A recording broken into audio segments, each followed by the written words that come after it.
Mga igsuon, mutuo ba mo og yawa?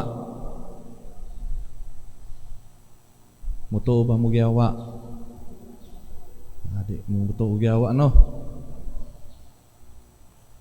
Ang yawa ug ang iyang mga daotang sakop, diba nakadungog man ta sa usa sa mga ebanghelyo sa nanglabay nga Domingo diha sa pagtintal sa atong Ginoo. Gitintal bisan gani ang atong Ginoo dinha sa yawa. So gidala siya dito sa usa ka lugar ug giling na siya pinaagi sa pagkaon, pinaagi sa mga makita, sa kanasuran, sa gingarian. Apan ang Ginoo wala magpabuntog dinha sa yawa. Unya sa pagkakaron dili man nato makita ang yawa. Apan ang yawa nagpaila nga siya anaa dinha sa kahakog, anaa sa garbo, bakak, pagdumot, kasuko. So atong makita o atong tanaon ang tagsa-tagsa ka mga kasing-kasing kinsa man ang naghari. Kung kini ang naghari sa atong nga kasing-kasing, so anaa nabunto kita sa mao nga yawa. Ug ang gingarian sa Dios anaa makita dinha sa gugma, pagkamapabsanon, pagkamanuluyon, anaa ang pagsalig, pagtuo, ana usab ang pagsunod dinha sa Dios. So tan-aw nato ang atong kaugalingon kung kinsa ang naghari sa atong tagsa-tagsa ka mga kasing-kasing, kay basin baya og nabuntog na kita dinha sa yawa. Ilabi na gayud karon panahon sa Kwaresma, ang yawa ug ang iyang mga daotang sakop mangita man og pamaagi nga kita mahilayo dinha sa Dios, pinaagi dinha sa pagdisturbo sa atong kaugalingon. Kita gidapit diha sa pagampo. Ang yawa mangita og pamaagi aron dili kita makaampo, aron dili kita mahiduol dinha sa Ginoo. Daghang klase nga paglingla ang buhaton sa yawa.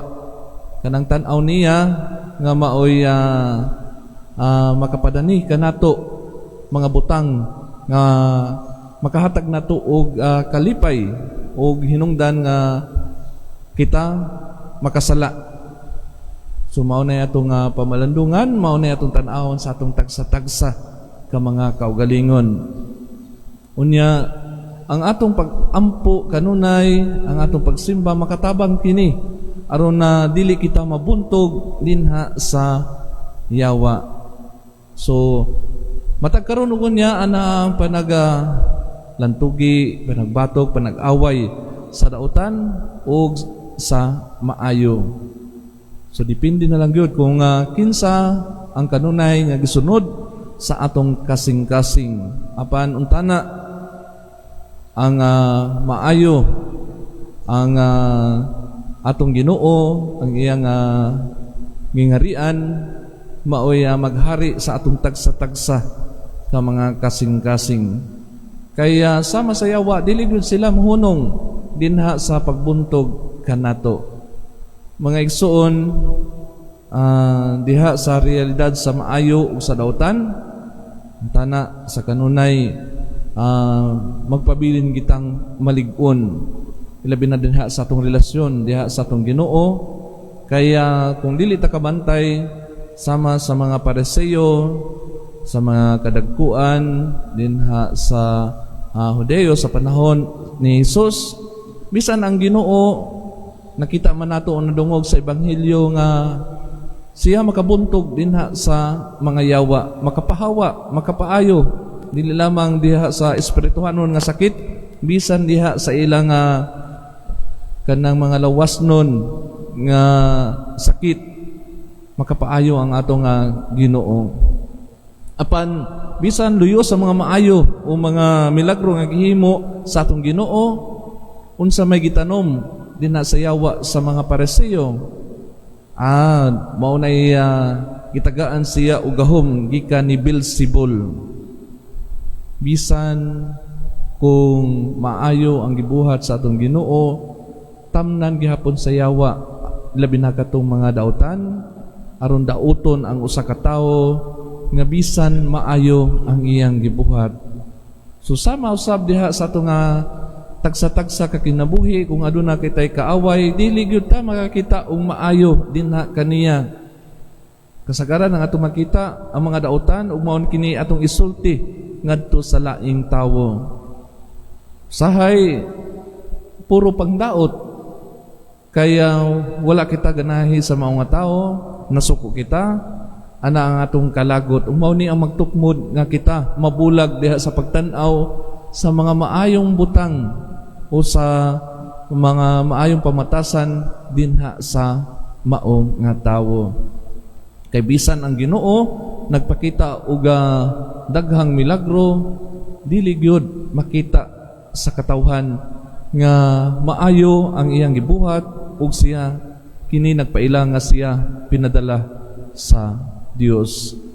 So mao kini ang hagit kanatong tanan, ilabi na ning panahon sa Kwaresma, kay ang daotang sakop sa kanunay mangita man usab og pamaagi nga kita mahilayo dinha sa Dios. Unta na sa matag gabii, before kita matulog, ana ang pagpamalandong nato sa atong tagsa-tagsa kaginabuhi, sukad sa buntag hangtod sa pagkatulog, unsa man ang mga maayong buhat nga atong gihimo ug unsab-usab katong mga dautan nga atong nahimo aron sunod adlaw atong paningkamutan ug pangayoon nato ang grasya sa Dios nga unta na dili na kita makabuhat ni adtong mga daotang binuhatan aron na kita dili mahilayo dinha sa Ginoo. Unta na ang mga maayong buhat lamang nga makapahimuot sa Dios ang atong paningkamutan nga buhaton sunod nga adlaw. Kung ingana nga klase nga kinabuhi ang atong buhaton, sa kanunay kita magkaanam o kaduol dinha sa Ginoo. Kay kung dili kita kabalo mamalandong sa atong kagalingon, dili nato mabantayan nga bisan tuod kanunay kita nga mosimba, wala gihapon nato puyi ang mensahe sa Dios. Sama sa atong nadungog sa Ebanghelyo nga ang Dios lamang ang makapahawa dinha sa mga dautan. Usab diha sa atong mga pamatasan nga dili maayo nga mohinungdan diha sa atong pagpakasala, ang Ginoo gihapon ang makatabang kanato. Pangayoon nato ang grasya sa Dios aron kita mamahimo nga angayan. Ug usab kini atong mga batasan mawala kanang labi na kanang mga dili maayo mga dautan nga mga batasan. So ang Dios lamang ang makatabang kanato ug pangayoon nato kanunay usab ang panabang sa atong mahal nga inahan, ang Birhen sa Regla.